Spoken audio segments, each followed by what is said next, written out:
Hello बच्चों, क्या हाल चाल, कैसे हैं? स्वागत है आप सभी का एक और शानदार से लेक्चर में, that is of dual nature of radiation and matter. And we are in the series of #NTKB, that is need to know basis. जितना जरूरत होगा उतना ही बताया जाएगा, जितनी थ्योरी आपको रिक्वायर्ड है उतनी ही बताई जाएगी, इसके अलावा इधर उधर कुछ नहीं रिक्वायरमेंट होगी। तो चलिए बच्चों, शुरुआत करते हैं इस लेक्चर की फटाफट से, बिना वक्त ज़ाया करें। सबसे पहले हम लोग बात करेंगे इसके अंदर बेटा फोटोन के बारे में। लाइट के हमें पता है कि लाइट दोगली है। लाइट अगर दोगली है तो लाइट के दो नेचर होते हैं, एक होता है पार्टिकल नेचर और एक होता है वेव नेचर। पार्टिकल नेचर के अंदर हम लोग बात करते हैं कि भाई जो है फोटोन की बनी हुई होती है, एंड वेव नेचर के अंदर वेव्स की तरह, इलेक्ट्रोमैग्नेटिक वेव की तरह काम करती है ना।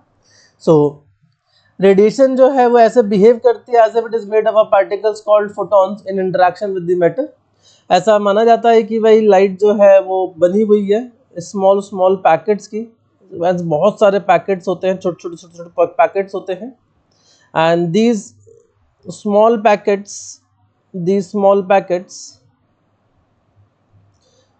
पैकेट्स ऑफ एनर्जी, ये जो एनर्जी के पैकेट्स हैं छोटे छोटे, इन्हीं को ही कहा जाता है बेटा quanta, and that is photon. ठीक है, quanta that is photon. Quantum mechanics के अंदर जो लाइट है उसको हम कैसे ट्रीट करते हैं बेटा? पार्टिकल की तरह ट्रीट करते हैं। इन क्वांटम मैकेनिक्स और क्वांटम ऑप्टिक्स भी कहते हैं कुछ लोग, क्वांटम फिजिक्स भी कहते हैं। तो इन क्वांटम मैकेनिक्स लाइट जो है वो पार्टिकल नेचर को दिखाती है, एंड पार्टिकल नेचर का मतलब है कि लाइट इज डिस्क्रीट। कैसी हो जाएगी? डिस्क्रीट हो जाएगी क्वांटम मैकेनिक्स के अंदर। ठीक है, तो रेडिएशन जो है वो ऐसे बिहेव करती है जैसे कि वो किसी पार्टिकल की बनी हुई है, जिसका नाम क्या है बेटा? फोटोन है। एंड इट्स अ फोटोन जो है वो कैसा है बेटा? इट्स अ चार्जलेस, कोई चार्ज नहीं है इसके ऊपर, एंड रेस्ट मास इज 0। इसका जो रेस्ट मास होता है बेटा वो कितना होता है? 0 होता है, शून्य होता है, कोई इसका रेस्ट मास नहीं है। तो what is photon? Photon is a particle which is having small amount of energy. उसके अंदर एक एनर्जी होती है, it's a packet of energy, and it's a chargeless quantity, and it's rest mass is 0। उसका कोई रेस्ट मास नहीं है। ठीक है, हर एक फोटोन की एक एनर्जी होती है, दैट इज एच न्यू, जहां पे nu is the frequency of light. Light की जो फ्रीक्वेंसी है दैट इज न्यू, एंड हर एक फोटोन की एनर्जी होती है that is equal to h nu, जहां पे बेटा एच हो जाता है Planck's constant. H is Planck's constant, and its value is 6.626 into 10 to the power -34 joule second. तो ये अपने पास कुछ वैल्यू हो जाती है बेटा। अगर हम डायमेंशन ऑफ एच लिखना चाहें तो this is equal two joule second, यानी कि ये आ जाएगा ml²T-3। ठीक है, क्योंकि एनर्जी के हो जाते हैं ml²T-2, एंड सेकेंड हो जाएगा -1 हो जाएगा, फिर ये +1 और -2, ये -1 हो जाएगा ना। ml²T-1। ठीक है, तो इसको ठीक से लिख देते हैं, दैट इज ml²T-1। ठीक है, प्लैंक कांस्टेंट के डायमेंशन हो जाएंगे ml²T-1, एंड इसकी एनर्जी हो जाएगी बेटा h न्यू के बराबर, एंड इसका मोमेंटम हो जाएगा E/c। Momentum of photon that is E/c, and where E can be written as h nu. And frequency और स्पीड ऑफ लाइट में रिलेशन होता है, जिससे frequency is equal to c/λ। तो यहाँ से हम इसको बेटा h/λ भी लिख सकते हैं। ठीक है, we can also write this as h/λ। तो ये हो जाएगा बेटा momentum of photon, and momentum of photon is E/c, या फिर h न्यू/c, या फिर h/λ, क्योंकि हमारे पास रिलेशन होता है speed, this is equal to frequency into lambda. ठीक है, नाउ फोटोन की जो एनर्जी है बेटा वो इंडिपेंडेंट होती है इंटेंसिटी ऑफ रेडिएशन की, यानी कि आप कितनी भी इंटेंसिटी बढ़ाते जाओ, इंटेंसिटी बढ़ाने का मतलब फोटोन की एनर्जी बढ़ाना नहीं होता है। इंटेंसिटी का मतलब होता है कि भाई कितने फोटॉन्स पर यूनिट टाइम उसके ऊपर क्या कर रहे हैं? स्ट्राइक कर रहे हैं। तो all the photons of A light of particular frequency new and way will have this same energy. जितने भी फोटॉन्स होंगे अगर उनकी फ्रीक्वेंसी न्यू है एंड या वेवलेंथ लैम्डा है, तो सबकी एनर्जी क्या होगी बेटा? सेम होगी। ठीक है, उसका इंटेंसिटी से कोई लेना देना नहीं है। फॉर एग्जाम्पल एक लाइट बीम यहाँ से आ रही है जिसकी इंटेंसिटी I1 है, एंड एक लाइट बीम यहाँ से आ रही है जिसकी इंटेंसिटी I2 है, लेकिन इसकी फ्रीक्वेंसी भी न्यू है, इसकी फ्रीक्वेंसी भी न्यू है, तो दोनों की इंटेंसिटी अलग अलग है। स्टिल जो एनर्जी होगी फोटोन की, एनर्जी होगी फोटोन की, वो दोनों केस में क्या होगी बेटा, सेम होगी। दोनों केस में जो एनर्जी ऑफ फोटोन होगी that is same, that is h new, क्योंकि इन दोनों की फ्रीक्वेंसी क्या है, सेम है। भले इंटेंसिटी अलग अलग है बट लेकिन फ्रीक्वेंसी क्या है, सेम है, तो एनर्जी क्या होगी, सेम होगी। ठीक है। More intensity of light of a given wavelength means more number of photons per second crossing a given area with which each photon having the same energy. That means अगर हम लोग basic definition पे जाएं बेटा, सो एक second बेटा बस छोटा सा काम कर ले, छोटा सा काम कर लेते हैं। नाउ इंटेंसिटी बेटा, अगर हम लोग इंटेंसिटी की बात करते हैं, what is the intensity of light beam, intensity of light, तो इंटेंसिटी की बेसिक डेफिनेशन होती है बेटा energy per unit area per unit time. ठीक है। अब एनर्जी, एक फोटोन की एनर्जी अगर मैं लिखता हूं, that is energy of one photon, एक फोटोन की एनर्जी लिखते हैं तो वो अगर h न्यू है तो बेटा एनर्जी ऑफ n फोटोन कितनी हो जाएगी, दैट इज NH न्यू। तो इंटेंसिटी जो है that will become that is NH nu divided by area A and into में time t, and this n by t can be represented with the help of small n, and this is small n h nu by A. This is the intensity of light. And energy per unit time क्या होता है बेटा, energy per unit time is power, तो this is power per unit area। तो हम यहाँ से power भी बोल सकते हैं कि भाई पावर जो है that is NH nu, power किसके बराबर हो जाएगी, NH nu के। तो नाउ अब आप देख सकते हैं कि इंटेंसिटी जो है वो डायरेक्टली प्रोपोर्शनल है किसके बेटा, n के, where n is number of photons striking per second, कितने फोटॉन स्ट्राइक कर रहे हैं पर सेकेंड, दैट इज n। ठीक है। तो इंटेंसिटी डायरेक्टली प्रोपोर्शनल किसके है, n के है। तो इसका मतलब जितनी ज्यादा इंटेंसिटी होगी, more intensity of light for a given wavelength means more number of photons per second crossing a given area. किसी एरिया से number of photons per second जो क्रॉस कर रहे हैं बेटा वो क्या होंगे, ज्यादा होंगे। तो जितनी ज्यादा इंटेंसिटी उतने ज्यादा हमारे पास क्या होंगे, फोटॉन्स पर सेकेंड क्रॉस कर रहे होंगे। ठीक है। एंड सबकी एनर्जी क्या रहेगी, सेम रहेगी। फोटॉन्स जो होते हैं बेटा इलेक्ट्रिकली न्यूट्रल होते हैं। अगर इलेक्ट्रिकली न्यूट्रल है तो इसका मतलब charge zero, and charge zero तो बेटा उसके ऊपर जो इलेक्ट्रोस्टैटिक फोर्स होगा वो जीरो होगा, मैग्नेटिक फोर्स जो होगा वो होगा जीरो होगा। एंड कोई फोर्स ही नहीं है तो उनको डिफ्लेक्ट नहीं किया जा सकता है इलेक्ट्रिक और मैग्नेटिक फील्ड से, but they can be deflected with the help of the gravitational field. आपको उसका मास तो जीरो होता है बेटा, उनका रेस्ट मास जीरो होता है, rest mass is zero, but they have the moving mass according to the relation E is equal to mc square. Energy जो है वो कन्वर्ट हो जाती है किसके अंदर बेटा, मास के अंदर, जिसकी वजह से फिर वो ग्रेविटेशनल फील्ड जो है उसके ऊपर फोर्स लगा सकती है। ठीक है। Total energy and total momentum are conserved in the photon particle inter collision. अगर फोटोन और पार्टिकल का कोलिजन हो रहा है, जैसे इलेक्ट्रॉन का फोटोन के साथ हो रहा है लेट से, तो उस केस में एनर्जी एंड मोमेंटम क्या रहते हैं बेटा, कंजर्व रहते हैं। तो energy is conserve, momentum is conserve in the photon particle collision. लेकिन फोटोन हो सकता है कि अब्सॉर्ब हो जाए, हो सकता है कि नया फोटोन जो है आपका क्रिएट हो जाए इन अ कोलिजन। एंड अगर नया फोटोन बन गया या फिर एक फोटोन अब्सॉर्ब हो गया तो नंबर ऑफ फोटोन चेंज हो गए। एंड अगर नंबर ऑफ फोटोन चेंज हो गए तो इसका मतलब क्या है कि फोटोन जो है वो कंजर्व नहीं हो सकता है कोलिजन में। ठीक है। तो हो सकता है कि भाई आपकी एनर्जी कंजर्व है, हो सकता है आपका मोमेंटम कंजर्व है, लेकिन नंबर ऑफ फोटोन्स मे और may not be conserve. So number of photons may or may not be conserved, may not be conserved। ठीक है। तो this is very important, number of photons conserve नहीं हो सकते हैं, लेकिन हाँ एनर्जी और मोमेंटम उससे कंजर्व हो सकता है। ठीक है। चलिए आगे बढ़ते हैं बेटा, दैट इज वर्क फंक्शन, हमारा first topic that is work function. तो वर्क फंक्शन क्या है कि अगर हमारे पास कोई लेट से ये सरफेस है एंड इस सरफेस पे ऐसे इलेक्ट्रॉन्स पड़े हुए हैं, तो ऑब्वियस सी बात है हर एक इलेक्ट्रॉन जो है उसका अपने न्यूक्लियस के साथ जुड़ा हुआ होगा, उनके बीच में कोई फोर्स होगा। एंड इसका मतलब ये लूजली बाउंड है, वैलेंस इलेक्ट्रॉन्स हैं तो these are loosely bound, but लेकिन they are not free. So अगर यहाँ से लेट से कि मैं इसको कुछ एनर्जी देता हूँ, इसको कुछ यहाँ पे एनर्जी देता हूँ, तो ये इलेक्ट्रॉन जो है वो एनर्जी अब्जॉर्ब करेगा और यहाँ से बाहर निकल सकता है। लेकिन लेट सपोज कि अगर ये हमारे पास लेट से बीच में न्यूक्लियाई है और ये हमारे पास इलेक्ट्रॉन है, तो ऑब्वियस सी बात है बेटा इनके बीच में कुछ ना कुछ क्या होगी, एनर्जी होगी। तो अगर मुझे इसको फ्री करना है तो मुझे मिनिमम इतनी एनर्जी तो देनी पड़ेगी ना। जब तक मैं इसको मिनिमम इतनी एनर्जी नहीं दूंगा तब तक ये यहाँ से फ्री नहीं हो पाएगा। तो मिनिमम एनर्जी जो रिक्वायरमेंट होगी to pull out electron, from the surface of the metal, a certain minimum amount of energy is required. और इसी मिनिमम एनर्जी को हम लोग क्या कहते हैं बेटा, वर्क फंक्शन कहते हैं। तो this work function is represented by phi and this is equal to h nu naught और hc by लैम्डा नॉट। अब यहाँ पे न्यू नॉट क्या है, लैम्डा नॉट क्या है, इसको समझते हैं। So what is nu naught? Nu naught is the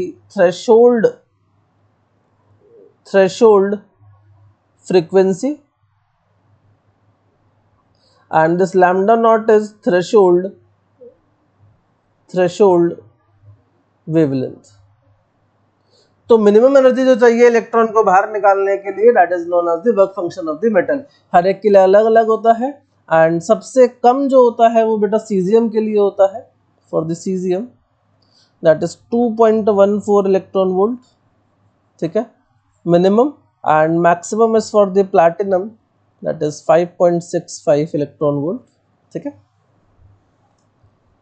चलिए अब ये जो थ्रेशोल्ड फ्रीक्वेंसी और थ्रेशोल्ड वेवलेंथ है इसके बारे में बात कर लेते हैं। तो what is threshold frequency? The minimum frequency of the incident radiation below which the photoelectric emission is not possible. भाई अगर हमने कहा कि work function is equal to h nu naught and work function क्या है, it is the minimum energy. तो बेटा यहाँ से हम लोग अगर न्यू नॉट लिखेंगे तो न्यू नॉट क्या आ जाएगा, 5/h यानी कि ई मिनिमम बाई एच। तो अगर हमारे पास एनर्जी मिनिमम है तो बेटा ये भी क्या होगा, this is the minimum frequency. ये क्या हो जाएगी, मिनिमम फ्रीक्वेंसी। इतनी फ्रीक्वेंसी तो चाहिए ही चाहिए फॉर द फोटोइलेक्ट्रिक एमिशन, यानी कि इलेक्ट्रॉन को बाहर निकालने के लिए from the metal surface. So if frequency is less than the threshold frequency, no emission of electron take place, no emission of electron takes place, कोई भी emission नहीं होगा, ठीक है, no emission takes place।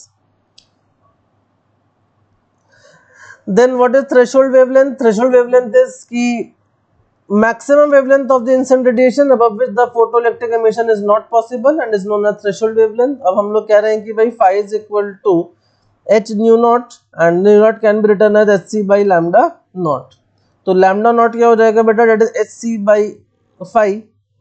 now what is this phi? phi is the minimum energy and अगर phi minimum है, energy minimum है, तो lambda naught क्या होगा बेटा, मैक्सिमम होगा, यानी कि वो मैक्सिमम वेवलेंथ जो फोटोइलेक्ट्रिक एमिशन करा सकती है। So if lambda is greater than lambda naught, in that case no emission of electron takes place, no emission of electron takes place, कोई एमिशन नहीं होगा अगर लैम्डा जो है वो लैम्डा नॉट यानी कि थ्रेशोल्ड वेवलेंथ से क्या होगा, ज्यादा होगा।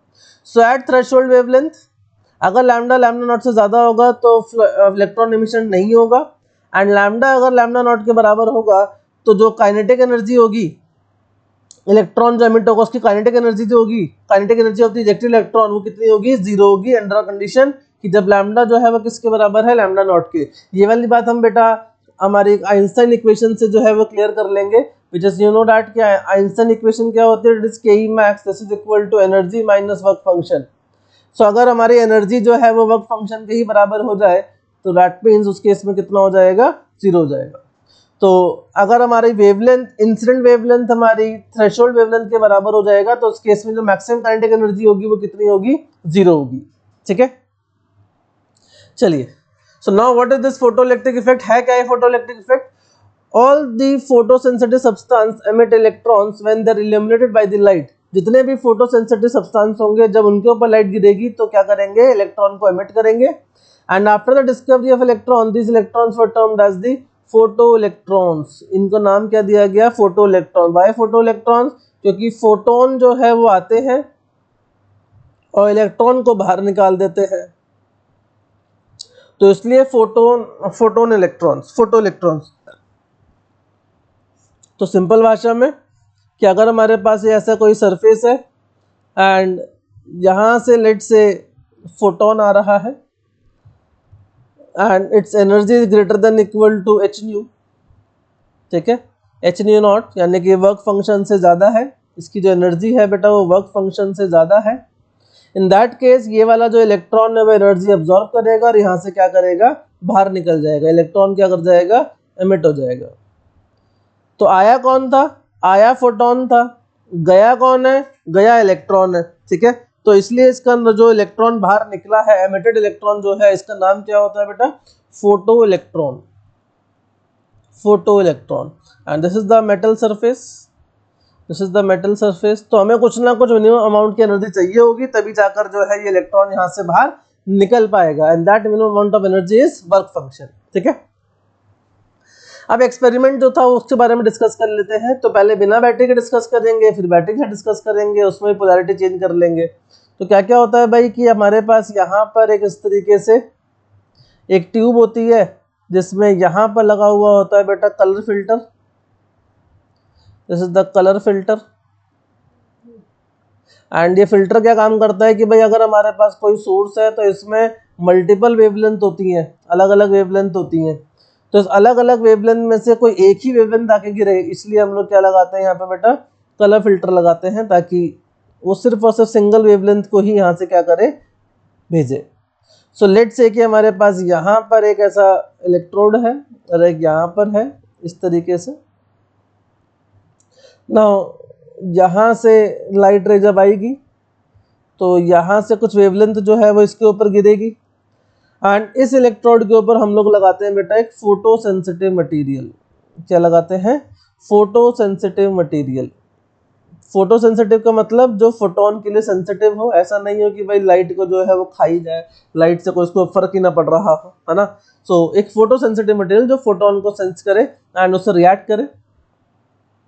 नाउ यहाँ पर हम लोग कुछ भी नहीं लगाते हैं, यहाँ पे हम लोग बेटा एक अपना डिटेक्टर लगा देते हैं इस तरीके से, जो करंट को डिटेक्ट करेगा। No batteries involve in this, no potential, external potential difference is there, ठीक है। नाउ ये जो होता है दिस इज नोन एज, ये वाला जो इलेक्ट्रोड है इसको हम लोग बेटा कहते हैं कलेक्टर, क्योंकि इलेक्ट्रॉन को कलेक्ट करेगा, और इसको हम लोग कहते हैं एनोड, ठीक है। एंड ये हमारा होता है बेटा एमिटर, जो एमिट करेगा, एंड या फिर इसको हम लोग बोलते हैं कैथोड, ठीक है। नाउ अब यहाँ से एक energy Giri and this energy is greater than the work function, and that case यहाँ पे क्या होगा, जैसी एनर्जी गिरेगी तो ये जो हमारा फोटो इलेक्ट्रिक, ये हमारा फोटो सेंसिटिव मटेरियल है, इसमें से क्या होंगे, इलेक्ट्रॉन जो है वो मूव करना चालू करेंगे, बाहर भागेंगे, ठीक है। ये क्यों भागेंगे, क्योंकि यहाँ पर जो इनके पास क्या होगी बेटा, कुछ ना कुछ काइनेटिक एनर्जी होगी, एंड काइनेटिक एनर्जी जो होती है बेटा वो लाई करती है जीरो से लेकर इनके डिफरेंस तक, इनके डिफरेंस तक जितनी एनर्जी हमने गिराई और जितना हमारा वर्क फंक्शन था, उनके डिफरेंस से लेके जीरो तक कुछ भी हो सकती है, ठीक है। So we can have the range of kinetic energy. Now ये इलेक्ट्रॉन जो है वो यहाँ से यहाँ भागा, जहाँ से इलेक्ट्रॉन एमिट हुआ इसके बाद कुछ काइनेटिक एनर्जी थी, ये भागा, एंड ये भाग के कहाँ पहुंचा बेटा, कलेक्टर के पास पहुंचा, एंड कलेक्टर से के थ्रू ये एक्सटर्नल सर्किट में फ्लो करेगा। अगर इलेक्ट्रॉन ऐसे मूव कर रहा है तो ऑब्वियस सी बात है करंट ऐसे मूव कर रहा होगा, लाइक दिस, इस तरीके से, तो करंट ऐसे आ रहा होगा, क्लियर है। तो हमने कोई एक्सटर्नल पोटेंशियल नहीं लगाया, कुछ भी बैटरी नहीं लगाई, कुछ नहीं करा, लेकिन फिर भी हमारे पास क्या है, यहाँ पे कुछ ना कुछ करंट मिल रहा है। नाउ अब यहाँ से भाई हम तो एक लाइट भेज रहे हैं जिसके अंदर क्या होंगे, बहुत सारे फोटॉन्स होंगे। सो अगर हम लोग ऐसा अज्यूम कर लेते हैं कि भाई एक फोटोन से एक इलेक्ट्रॉन निकल रहा होगा, तो जितने ज्यादा फोटॉन्स हम बढ़ाते जाएंगे, जितने ज्यादा फोटोन आके स्ट्राइक करेंगे, क्या उतनी ही प्रोबेबिलिटी है इतने इलेक्ट्रॉन के बाहर निकलने की। So if number of photons striking the emitter increases, then probability of number of electrons emitted increases, ठीक है। दैट मीन्स कि हमारे पास क्या सीन है, जितने ज़्यादा फोटॉन्स आके स्ट्राइक करेंगे, जितने ज़्यादा इलेक्ट्रॉन्स आके इसको स्ट्राइक करेंगे, जितने ज़्यादा फोटॉन्स आके स्ट्राइक करेंगे, उतने ज़्यादा क्या होंगे, इलेक्ट्रॉन्स यहाँ से बाहर निकल सकते हैं। तो we have the probability like this. तो जितने ज़्यादा फोटोन आके स्ट्राइक करेंगे उतने ज़्यादा होगा। और जितने ज़्यादा फोटोन स्ट्राइक करने का मतलब क्या है कि भाई हम इंटेंसिटी के बारे में बात कर रहे हैं कि इंटेंसिटी जितनी ज़्यादा होगी उतने ज़्यादा इलेक्ट्रॉन्स जो है वो क्या हो सकते हैं, एमिट हो सकते हैं। तो कीप दिस इन माइंड कि हम लोग इंटेंसिटी बढ़ाने का मतलब क्या है कि हम लोग बात कर रहे हैं किसके बारे में, we are talking about the number of photon striking per second. ठीक है, नाउ ये सारी कंडीशन तब है जब हमारे पास एनर्जी जो है वर्क फंक्शन से क्या है, ज्यादा है। If energy is less than the work function then there is no photoelectric emission. PEE का मतलब यहाँ पर है बेटा फोटो इलेक्ट्रिक एमिशन। ठीक है, अंग्रेजी में पीई का मतलब कुछ और होता है वैसे तो, बट लेकिन हाँ यहाँ पे हमारा मतलब क्या है, that is photoelectric emission. ठीक है, नाउ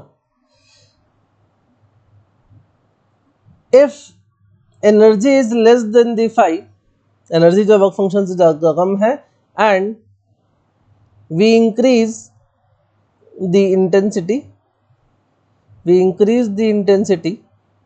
हम इंटेंसिटी बढ़ा रहे हैं और एनर्जी लेकिन वर्क फंक्शन से कम है, तो क्या कोई फोटो इलेक्ट्रिक एमिशन होगा? तो answer is no.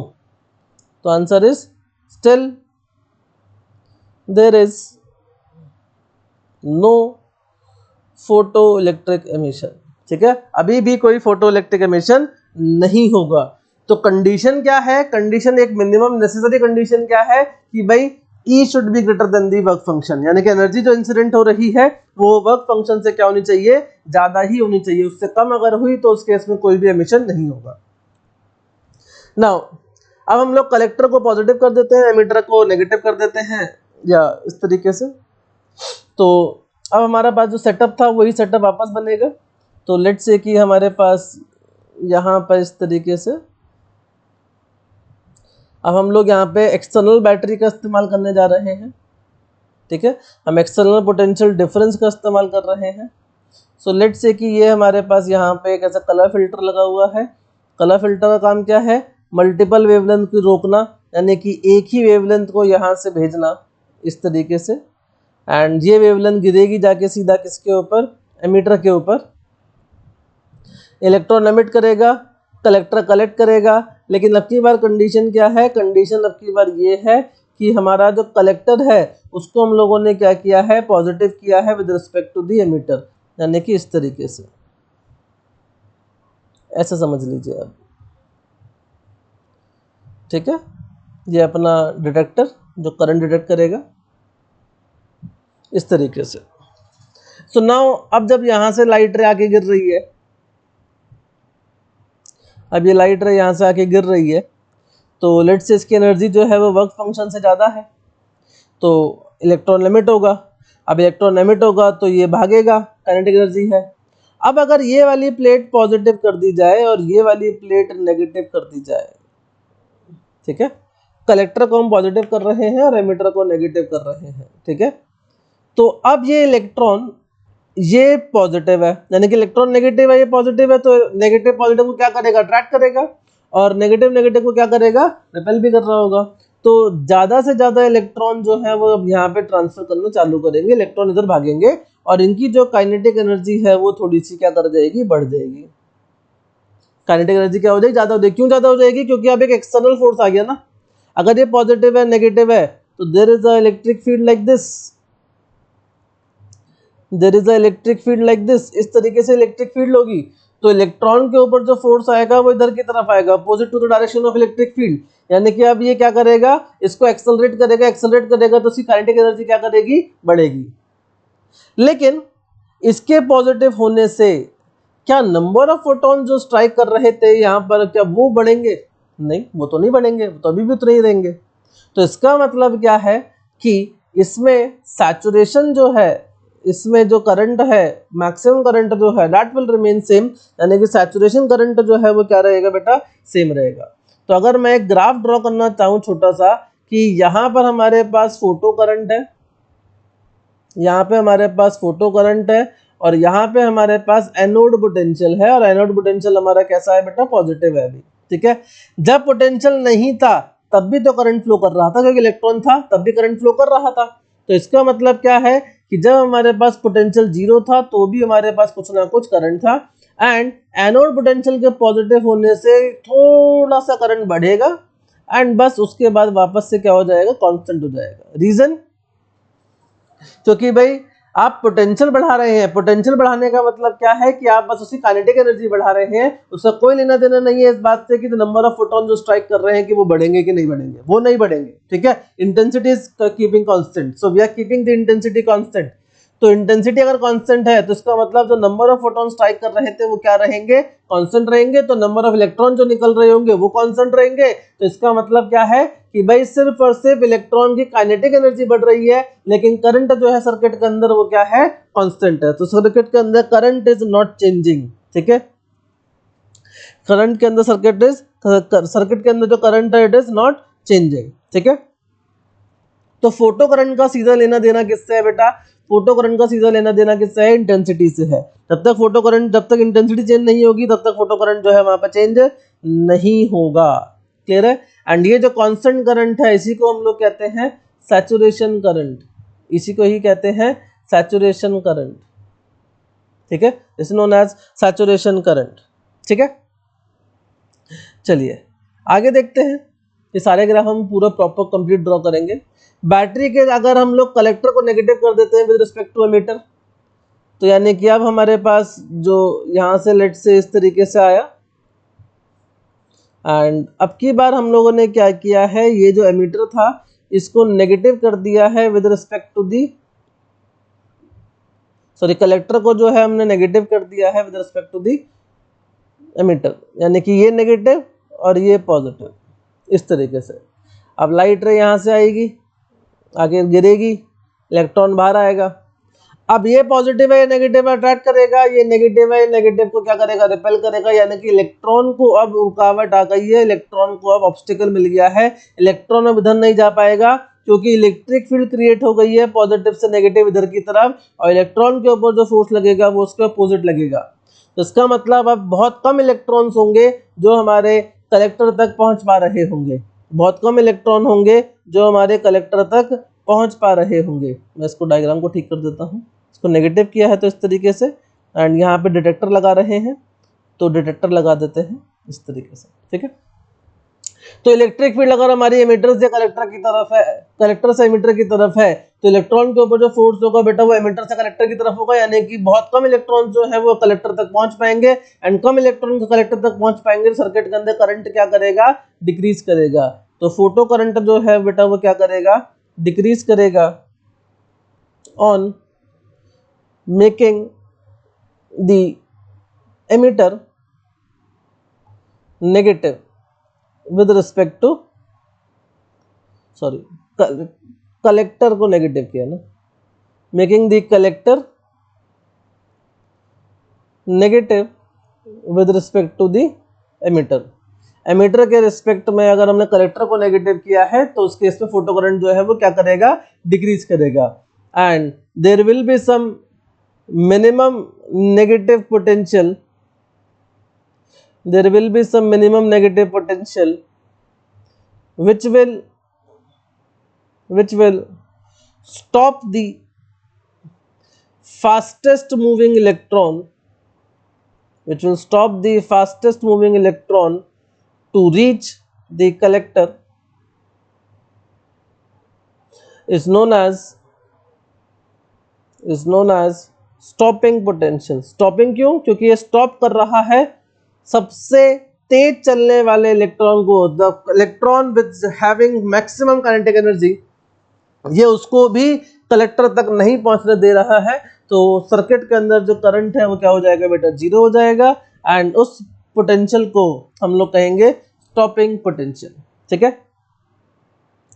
So what is stopping potential, for a particular frequency, for a given frequency, यानी कि अगर फ्रीक्वेंसी कांस्टेंट, अगर फ्रीक्वेंसी हमारी कांस्टेंट है तो मिनिमम नेगेटिव और retarding potential V not given to the collector plate for which the photocurrent stops or becomes zero is called the cutoff or stopping potential, यानी कि वो minimum value of negative potential, जहां पर circuit के अंदर current कितना हो जाए, 0 हो जाए, या फिर सबसे तेज चलने वाला इलेक्ट्रॉन भी जो है वो क्या हो जाए, स्टॉप कर जाए। तो बेटा अगर हम बहुत छोटी सी थ्योरी अगर मैं इलेक्ट्रोस्टैटिक की लगाऊं, तो लेट्स से कि यहाँ से इलेक्ट्रिक फील्ड इधर की तरफ है, एंड लेट्स से कि एक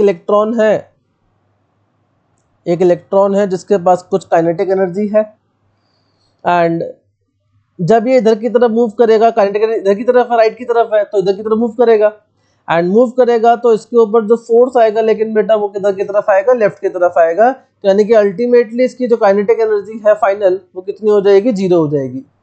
तो we know that work done जो होता है बेटा वो बराबर होता है किसके, चेंज इन काइनेटिक एनर्जी के, एंड वर्क डन जो हो जाएगा वो क्या हो जाएगा बेटा, that is minus small e into capital E, minus small e into capital E, इस तरीके से। यानी कि ये तो फोर्स हो गया, एंड डिस्प्लेसमेंट जो भी होगा इसका। एंड अगर हम लोग यहाँ पे इसको ना इस फॉर्म में ना लिखते हुए इस फॉर्म में लिखें कि भाई लेट्स सपोज कि ये यहाँ से यहाँ तक गया है, एंड यहाँ से यहाँ तक अगर गया होगा बेटा, तो यहाँ से यहाँ तक का पोटेंशियल डिफरेंस को डेल्टा वी होगा, एंड पोटेंशियल डिफरेंस अगर डेल्टा वी होगा तो वर्क डन क्या होगा बेटा, इसने चार्ज इनटू में potential difference, and this will be equal to change in kinetic energy, तो फाइनल माइनस इनिशियल, तो माइनस ई इंटू में V naught, potential difference is V naught, and this is equal to 0 minus initial kinetic energy.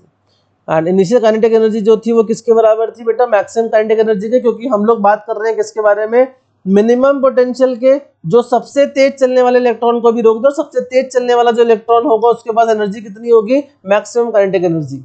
तो यहाँ से we not की value जो आ जाएगी बेटा वो आ जाएगी के ई मैक्स अपॉन में ई। तो this is very important formula, ठीक है, this is very important, that is stopping potential is के ई मैक्स अपॉन में ई, ठीक है। चलिए अब हम लोग अलग अलग चीज़ों का वेरिएशन देखेंगे, ग्राफ देखेंगे कैसे कैसे है। तो सबसे पहला है कि भाई intensity of light on photo current. अगर मैं पहली बात तो ये कि अगर लेट से एनर्जी वर्क फंक्शन से कम है, एनर्जी वर्क फंक्शन से कम है, तो बेटा यहाँ पे हमारे पास अगर फोटो करंट बनाऊँ एंड यहाँ पर मैं इंटेंसिटी बनाऊँ, मैं इंटेंसिटी कितनी भी बढ़ाता चला जाऊँ, मैं इंटेंसिटी कितना भी बढ़ाता चला जाऊँ, फोटो करंट क्या रहेगा बेटा, 0 रहेगा। तो ग्राफ कैसा आएगा, इस तरीके से आएगा। लेकिन अगर ऐसा ना हो, एनर्जी हमारी अगर वर्क फंक्शन से ज़्यादा हो, तो फोटो इलेक्ट्रिक करंट जो है वो डायरेक्टली प्रोपोर्शनल किसके हो जाएगा, इंटेंसिटी के, ठीक है, दैट इज इंटेंसिटी और करंट जो है that is directly proportional to the intensity, क्योंकि इंटेंसिटी जो है वो किसके प्रोपोर्शनल होती है बेटा, intensity is proportional to small n, that is number of photon striking per second, and n अगर इंक्रीज करेंगे तो इसका मतलब क्या है, number of photoelectron increases, and number of photoelectron increase करेंगे बेटा तो इसका मतलब क्या है, करंट जो है वो क्या करेगा, इंक्रीज करेगा। तो अल्टीमेटली देखा जाए तो करंट जो है वो डायरेक्टली प्रोपोर्शनल किसके हो गया, इंटेंसिटी के हो गया। तो इसलिए ग्राफ कैसा आता है, straight line. Next is frequency का फोटो करंट पे क्या फर्क पड़ेगा, फ्रीक्वेंसी का फोटो करंट पे। तो अगर मैं अलग अलग फ्रीक्वेंसी चूज करता हूँ, that is nu 1 nu 2 nu 3, तो जितनी ज़्यादा फ्रीक्वेंसी, ध्यान से सुनिएगा, जितनी ज़्यादा फ्रीक्वेंसी उतनी ज़्यादा एनर्जी ऑफ फोटोन। लेकिन इंटेंसिटी अगर हम लोग सेम रखते हैं, इफ इंटेंसिटी इज सेम, तो दैट मीन्स सैचुरेशन करंट जो है वो क्या रहेगा बेटा, सेम रहेगा। तो फ्रीक्वेंसी का लेना देना करंट के साथ कुछ नहीं है, फ्रीक्वेंसी का लेना देना करंट के साथ कुछ नहीं है, क्योंकि फ्रीक्वेंसी बढ़ाएंगे और इंटेंसिटी कांस्टेंट रखते हैं, कीपिंग द इंटेंसिटी कांस्टेंट। अगर फ्रीक्वेंसी बढ़ाते हैं और इंटेंसिटी को कांस्टेंट रखते हैं तो बेटा सैचुरेशन करंट जो है वो क्या रहेगा, सेम रहेगा, कांस्टेंट रहेगा। लेकिन अगर हम लोग फ्रीक्वेंसी बढ़ाएंगे तो बेटा जो मैक्सिमम काइनेटिक एनर्जी होती है वो बढ़ेगी, एंड अगर मैक्सिमम काइनेटिक एनर्जी बढ़ेगी तो उसका मतलब जो है स्टॉपिंग पोटेंशियल जो है वो क्या करेगा, बढ़ेगा। एंड अगर स्टॉपिंग पोटेंशियल बढ़ेगा तो इसका मतलब जिसका स्टॉपिंग पोटेंशियल ज्यादा होगा उसकी फ्रीक्वेंसी ज्यादा होगी, यानी कि मैग्नीट्यूड वाइज देखा जाए तो थर्ड वाले के लिए स्टॉपिंग पोटेंशियल क्या है, ज्यादा है, तो इसलिए थर्ड वाले की फ्रीक्वेंसी सबसे ज्यादा होगी, then second and then first. तो जितनी ज्यादा फ्रीक्वेंसी होगी उतना ज्यादा क्या होगा, स्टॉपिंग पोटेंशियल होगा। लेकिन सैचुरेशन करंट क्या रहेगा, सेम रहेगा अगर इंटेंसिटी क्या है, कांस्टेंट है। ठीक है, चलिए फोटो करंट का टाइम के साथ कैसा वेरिएशन होगा भाई, तो अगेन दो कंडीशन है कि अगर लेट से एनर्जी जो है वर्क फंक्शन से कम है, तो इधर अगर हम लोग फोटो करंट बनाते हैं IPH फोटो करंट और यहाँ पे टाइम रखते हैं, तो बेटा कितना भी टाइम बढ़ाते चले जाओ, अगर इंटेंसिटी अगर एनर्जी कम है तो कितना भी टाइम बढ़ाते चले जाओ करंट क्या रहेगा, जीरो रहेगा। लेकिन अगर एनर्जी ज़्यादा है किससे, वर्क फंक्शन से, तो इन दैट केस करंट जो है वो कांस्टेंट रहेगा विद रिस्पेक्ट टू टाइम। ठीक है, चलिए effect of potential on the electric current, potential का इलेक्ट्रिक करंट पे क्या फर्क पड़ेगा। तो पहले अभी आप सिर्फ एक ही ग्राफ को देख लेंगे, पहले लेट से सिर्फ इसी ग्राफ को देखते हैं। तो for a given intensity saturation current यहाँ पर आ गया, जब पोटेंशियल जीरो था तब कुछ ना कुछ करंट था, एंड जैसे ही पोटेंशियल नेगेटिव में गया तो नेगेटिव में जाने से करंट डिक्रीज करता चला गया, एंड करते करते करते करते करते एक टाइम ऐसा आएगा जब करंट कितना हो जाएगा, जीरो हो जाएगा। एंड जिस टाइम पे करंट जीरो हो जाएगा उसी को हम लोग क्या कहते हैं बेटा, स्टॉपिंग पोटेंशियल यानी रिटार्डिंग पोटेंशियल। नाउ अगर हम लोग फ्रीक्वेंसी को कांस्टेंट रखते हैं एंड इंटेंसिटी को चेंज करते हैं, इंटेंसिटी को चेंज करते हैं, तो बेटा अगर फ्रीक्वेंसी कांस्टेंट है तो इसका मतलब क्या है कि मैक्सिमम काइनेटिक एनर्जी जो है वो कांस्टेंट है, एंड अगर वो कांस्टेंट है तो इसका मतलब स्टॉपिंग पोटेंशियल जो है, स्टॉपिंग पोटेंशियल जो है वो भी क्या रहेगा, कांस्टेंट रहेगा। ठीक है, लेकिन इंटेंसिटी अगर चेंज कर रहे हैं तो हमारा जो सैचुरेशन करंट है, जो हमारा सैचुरेशन करंट है वो क्या करेगा, चेंज करेगा, सैचुरेशन करंट विल चेंज। ठीक है, तो इसका मतलब I3 I2 I1 saturation current बढ़ रहा है, एंड सैचुरेशन करंट बढ़ रहा है तो इसका मतलब इंटेंसिटी क्या कर रही होगी, बढ़ रही होगी। तो सबसे ज्यादा इंटेंसिटी कौन सी होगी, थर्ड वाली, फिर सेकंड एंड देन फर्स्ट। लेकिन सारे के सारे एक ही जगह से स्टार्ट हो रहे हैं, सबके लिए स्टॉपिंग पोटेंशियल सेम है, तो इसका मतलब सबकी फ्रीक्वेंसी क्या रहेगी, सेम रहेगी, फ्रीक्वेंसी इज सेम। ठीक है, चलिए तो यही बात हम लोग यहाँ पे देख रहे थे कि effect of frequency on the stopping potential, तो जितना ज्यादा स्टॉपिंग पोटेंशियल होगा उतना ज्यादा फ्रीक्वेंसी होगी। ठीक है, डिस्कस कर चुका हूँ। ठीक है, चलिए फोटो इलेक्ट्रिक एफिशिएंसी। सो बेटा फोटो इलेक्ट्रिक एफिशिएंसी का मतलब बेसिकली सिंपल सा इतना सा है कि ऐसा 100% नहीं होता है कि आपने यहाँ पर लेट से 100 फोटॉन्स स्ट्राइक कराए और यहाँ से 100 इलेक्ट्रॉन्स निकल गए। ठीक है, ऐसा नहीं होता है। ठीक है, ऐसा नहीं होता है, नॉट नेसेसरी। ठीक है, नॉट नेसेसरी। तो यहीं पर रोल प्ले करता है photo electric efficiency, that is number of electron emitted divided by number of photons striking। ठीक है, कितने फोटोन स्ट्राइक कर रहे हैं उसके रिस्पेक्ट में कितने इलेक्ट्रॉन्स एमिट कर रहे हैं, that is photoelectric efficiency. Why wave theory fail क्यों करी, तो दो चार बातें छोटी छोटी, कि पहला कि electron must take a time travel to accumulate sufficient energy to come out, but in experiment there is no time lag।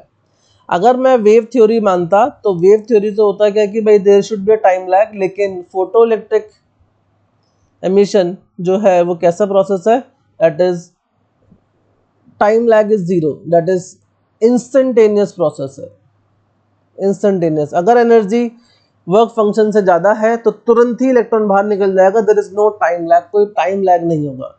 लेकिन अगर टाइम लैग होता तो इसका मतलब वहां पे वेव होती हो। ठीक है, तो फर्स्ट थिंग। सेकेंड, अगर आप इंटेंसिटी बढ़ाते हैं तो more energetic electron should be emitted, ज्यादा एनर्जी वाला इलेक्ट्रॉन बाहर निकलना चाहिए था, एंड स्टॉपिंग पोटेंशियल जो है वो इंटेंसिटी पे डिपेंड करता है, लेकिन ऐसा कुछ भी नहीं है, इट इज नॉट ऑब्जर्व, ऐसा ऑब्जर्व नहीं किया गया, तो इसलिए वेव थ्योरी क्या करती है, फेल करती है, ठीक है। And third is according to wave theory, अगर intensity is sufficient then at each frequency electron emission is possible, it mean there should not be existence of threshold frequency.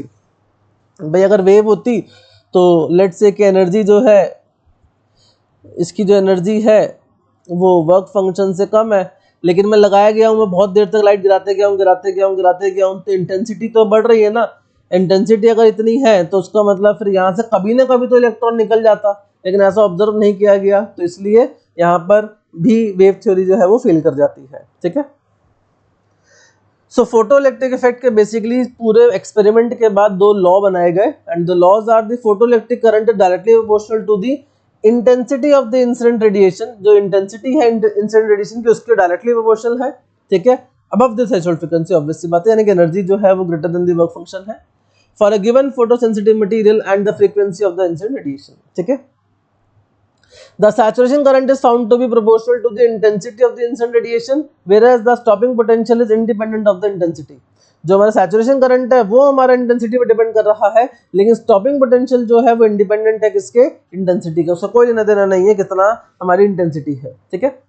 चलिए अब सारी कहानी, जो जितना भी एक्सपेरिमेंट था वो हर्ट्ज ने किया था, लेकिन उसको मैथमेटिकल रूप दिया गया हमारे अल्बर्ट आइंस्टाइन साहब ने, एंड उन्होंने कहा कि kinetic energy maximum this is equal to incident energy, that is E, minus work function phi. This is a बहुत basic equation है, एनर्जी कंजर्वेशन ही है सिर्फ और सिर्फ। so this is the incident radiation energy, जो भी एनर्जी हमारी incident हो रही है, this is the work function, and this is the maximum kinetic energy। But again repeating, kinetic energy जो होती है वो हमारी जीरो से लेके मैक्सिमम काइनेटिक एनर्जी तक कुछ भी हो सकती है, तो हम लोग ये सिर्फ और सिर्फ क्या देता है, ये रिलेशन जो है वो सिर्फ और सिर्फ मैक्सिमम काइनेटिक एनर्जी देता है, ठीक है। नाउ हम लोग अलग अलग फॉर्म में इन चीज़ों को लिख सकते हैं, इन इक्वेशन को लिख सकते हैं, तो other forms of equation. So first is K max को आप EVS भी लिख सकते हैं स्टॉपिंग पोटेंशियल के टर्म्स में, E को आप लिख सकते हैं hν, इसको आप लिख सकते हैं hν0, फर्स्ट फॉर्म। सेकंड आप इसको लिख सकते हैं EVS, this is equal to hc by lambda minus hc by lambda naught, और इसको ऐसे भी लिख सकते हैं। आप इसको के मैक्स के फॉर्म में भी जैसे लिख सकते थे, that is K max is equal to hν minus hν0, and the fourth is K max, this is equal to hc by lambda minus hc by lambda naught. And ये form इसलिए काम किए क्योंकि बेटा इसी से हम लोग ग्राफ भी बनाते हैं, ठीक है, ग्राफ भी हमारे पास यहाँ पे काम करते हैं, ठीक है। Keep this in mind, this is the incident energy, this is the incident energy. मैं आप कंफ्यूज हो जाओगे यहाँ पे, तो मैं वर्ड रेडिएशन हटा देता हूँ। Reason is this is the incident energy of each photon, ठीक है, it's not the total energy, it's the energy of each photon, that is only hν, not nhν, ठीक है, सिर्फ और सिर्फ hν है। चलिए तो ग्राफ अगर बनाते हैं बेटा मैक्सिमम काइनेटिक एनर्जी का फ्रीक्वेंसी के साथ, तो हमारे पास इक्वेशन जो है that is maximum kinetic energy, this is equal to hν minus hν0, तो y is equal to mx plus c का अगर ग्राफ सोचूं बेटा, तो आप देख सकते हैं कि अगर यहाँ पे हमारे पास के मैक्स है, if we have this is ke max over here, यहाँ पे फ्रीक्वेंसी है, तो इंटरसेप्ट इज नेगेटिव तो नीचे आएगा, स्लोप इज कांस्टेंट पॉजिटिव ऊपर की तरफ आएगा, तो लाइक दिस, इस तरीके से। जहां ये कट करेगा बेटा वो थ्रेशोल्ड फ्रीक्वेंसी है, एंड इसका जो स्लोप होगा that is tan theta, this is equal to h, ठीक है, tan थीटा इज h। यहाँ पे मुझे इसको कट करना चाहिए, रीजन इज कि energy can not be negative, तो इसलिए उस टाइम पे कोई काइनेटिक एनर्जी नहीं होगी, ठीक है।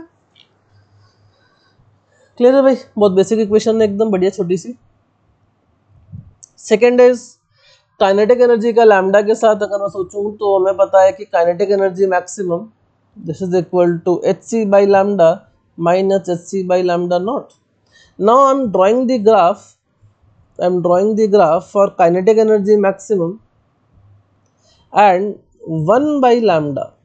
नाउ अगर आप इसको y is equal to mx plus C form में लिखेंगे तो बेटा c की वैल्यू हो जाएगी hc/λ0 that is 5 and slope हो जाएगा इसका hc, ठीक है।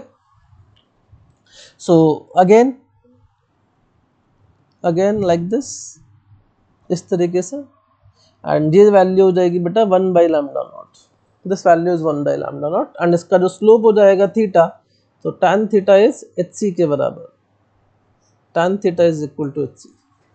सो अगर मैं अलग अलग मटेरियल के लिए सेम ग्राफ ड्रॉ करता हूं तो बेटा स्लोप दोनों का सेम रहेगा, यानी कि पैरेलल रहेंगे, ठीक है। यानी कि इसका मतलब अगर ऐसे दो ग्राफ बना दे इस तरीके से, तो जिसका इंटरसेप्ट नीचे ज्यादा होगा उसके लिए हमारे पास भाई क्या होगा, let's say this is 5.1 and this is, let's say this is 5.2, तो ऑब्वियसली बात है कि 5.2 इज ग्रेटर देन 5.1, तो इसका मतलब threshold frequency of 2 is greater then threshold frequency of 1 and इसका मतलब threshold wavelength of 2 is less than the threshold wavelength of 1, ठीक है, क्योंकि वेवलेंथ तो फ्रीक्वेंसी दूसरे के उल्टे हैं, ठीक है। तो ये दोनों ग्राफ अगर ये θ1 है θ2 है तो θ1 इक्वल टू θ2, क्योंकि बेटा स्लोप क्या है इनका, सेम है, ठीक है। चलिए next is graph between stopping potential and frequency. So we know that EVS this is equal to h nu minus h nu naught, तो again y is equal to, अगर mx इस फॉर्म में कन्वर्ट करना चाहूँ तो VS is equal to h by E into nu minus h by E into nu naught. तो यहाँ पर मेरे पास ग्राफ आएगा VS और फ्रीक्वेंसी के बीच में, intercept is negative and graph is straight line, this is theta and tan theta यहाँ पर हो जाएगा बेटा h बाई ई एंड ये इंटरसेप्ट कहलाएगा मेरा वर्क फंक्शन बाई ई, ठीक है, दिस इज 5/e, क्लियर। चलिए ऐसे ही स्टॉपिंग पोटेंशियल और उसमें ड्रॉप करेंगे वेवलेंथ में, तो EVS is equal to hc/λ minus hc/λ0, तो VS की वैल्यू आ जाएगी hc/e इंटू 1/λ0 माइनस hc/e/λ0, ठीक है, सॉरी λ0 नहीं आएगा, लैम्डा। तो यहाँ से हम लोग बोल पाएंगे that is VS, this is, यहाँ पे अगर 1/λ ड्रॉ करते हैं तो again intercept is negative and slope is positive, this is theta, तो tan थीटा यहाँ पर हो जाएगा hc/e के बराबर एंड इंटरसेप्ट हो जाएगा हमारा किसके बराबर, इट इज 5/e के। चलिए now second part of the chapter that is wave nature of the matter. तो बेटा वेव नेचर के अंदर हमारे डी ब्रॉगली ने एक हाइपोथेसिस दी थी। So according to this de Broglie wavelength और डी ब्रॉगली हाइपोथेसिस पहले लिख देता हूँ। डी ब्रॉगली हाइपोथेसिस कहती है कि भाई every particle has dual nature, सबके पास डुअल नेचर है, डिपेंडिंग कि आप किसके साथ इंटरेक्ट कर रहे हैं उस पर डिपेंड करेगा, अदरवाइज सब कुछ क्या है, दोगुले हैं, सबके पास क्या है, डुअल नेचर है, सबके पास, हर पार्टिकल के पास वेव नेचर है, हर वेव के पास पार्टिकल नेचर है। एंड डी ब्रॉगली वेवलेंथ उन्होंने एसोसिएट कर दी थी, उन्होंने कहा था पार्टिकल के पास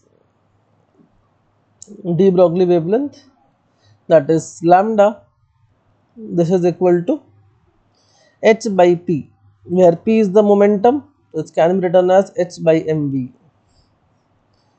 So this is momentum. Momentum is the characteristic of a particle and lambda is the characteristic of wave. तो बेसिकली इनका अकॉर्डिंग टू डी ब्रॉगली हर एक पार्टिकल के पास क्या है, दोगलापन है, वेव नेचर भी है, पार्टिकल नेचर भी, सब कुछ है, ठीक है। Every particle has wave nature, उन्होंने ऐसा कहा। तो lambda is equal to h by p is equal to h by m, इसके अलग अलग फॉर्म है। अब आप मोमेंटम को चेंज कर सकते हैं अलग अलग तरीके से। So let's say lambda is equal to h by P, आप मोमेंटम को आप लिख सकते हो mv। मोमेंटम और काइनेटिक एनर्जी में रिलेशन हो जाता है, that is p square by 2 m is equal to k। तो आप p को चेंज करके लिख सकते हो that is twice of m into में काइनेटिक एनर्जी। एंड अगर किसी चार्ज पार्टिकल की बात हो रही है जिसको आप रेस्ट पे से एक्सेलरेट कर रहे हैं तो काइनेटिक एनर्जी को कन्वर्ट कर सकते हैं किसमें, q डेल्टा v में, where delta v is the potential difference. तो मैं सारी चीज़ों का मतलब लिख देता हूँ। Lambda is the de Broglie wavelength, lambda is the de Broglie wavelength, p is the momentum, v is the speed of the particle, and m is the mass of the particle. क्या आप mv लिख सकते हैं photon के लिए? तो answer is no, क्योंकि photon के लिए rest mass is 0. k is the kinetic energy of the particle, kinetic energy of the particle, and delta v is the potential difference,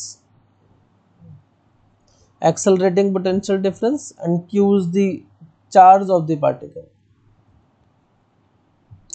अब ये जो चार्ज ऑफ द पार्टिकल वाला case है ना, ये वेरी इंपॉर्टेंट है. इस वाले केस को हम लोग मल्टीपल चीज़ों में इस्तेमाल कर सकते हैं. अगर आप देखोगे तो H2, मास और चार्ज, ये तीनों चीज़ें कांस्टेंट है ना. तो अलग इलेक्ट्रॉन की बात करते हैं या प्रोटॉन की बात करते हैं, न्यूट्रॉन की बात करते हैं, किसी की बात करते हैं, तो इन सब चीज़ों के लिए चीज़ कांस्टेंट रहेगी. Only variable is potential difference. तो आप इसको यूज़ कर सकते हैं इस तरीके से. अगर मैं इलेक्ट्रॉन के लिए सारी वैल्यू रखता हूँ ये तो ये 12.27 बाई रूट वी हो जाएगा. V is the potential difference, है ना, V is the potential difference. ऐसे प्रोटॉन के लिए बेटा 0.286 बाई रूट वी हो जाएगा. एंड यूनिट का ध्यान रखेंगे, साथ में एंगस्ट्रॉम आ रहा है. इसको आप कन्वर्ट कर सकते हैं एक और में, कई बार हेल्पफुल हो जाता है, that is root 150 by V. ठीक है, कई बार ये भी हेल्पफुल हो जाता है. Then deuteron is 0.202 by root v angstrom, alpha particle is 0.0101 by root v angstrom. अब कुछ पार्टिकल हमारे पास ऐसे होते हैं जो डायरेक्टली अब एक्सीलरेट नहीं कर सकते, जैसे कि न्यूट्रॉन. अब न्यूट्रॉन जो है वो हमारा थर्मल, उसको हम थर्मल एनर्जी से ही साथ क्या कर सकते हैं, यूज कर सकते हैं. तो थर्मल एनर्जी के साथ अगर मैं लिखता हूँ उसको, तो ये आता है बेटा 30.87 बाई रूट टी. ठीक है, एंगस्ट्रॉम. एंड यहाँ पे टी जो है वो किस में है, टेम्परेचर इन केल्विन. ठीक है, वो केल्विन में है. अगर मैं थर्मल एनर्जी के रिस्पेक्ट में बात करता हूँ तो ये बेटा आता है h अपॉन में अंडर रूट 2m/kT. आप इसको ऐसे भी यूज कर सकते हैं. ठीक है, जहाँ पे k हो जाता है हमारा बोल्ट्जमैन्स कांस्टेंट. ठीक है, k इज द बोल्ट्जमैन्स कांस्टेंट. तो इस फॉर्म में भी आप जो है इसको यूज कर सकते हैं. ठीक है, अब जहाँ जहाँ पे हमारा मोमेंटम आ रहा है, जहाँ जहाँ पे हमारी चीज़ें आ रही हैं, आप सब चीज़ों को कन्वर्ट कर सकते हैं. फॉर एग्जांपल मैं एक छोटा सा एग्जांपल लेता हूँ आपके लिए कि लेट्स से कि अगर हमारे पास एक ऐसे मैग्नेटिक फील्ड है,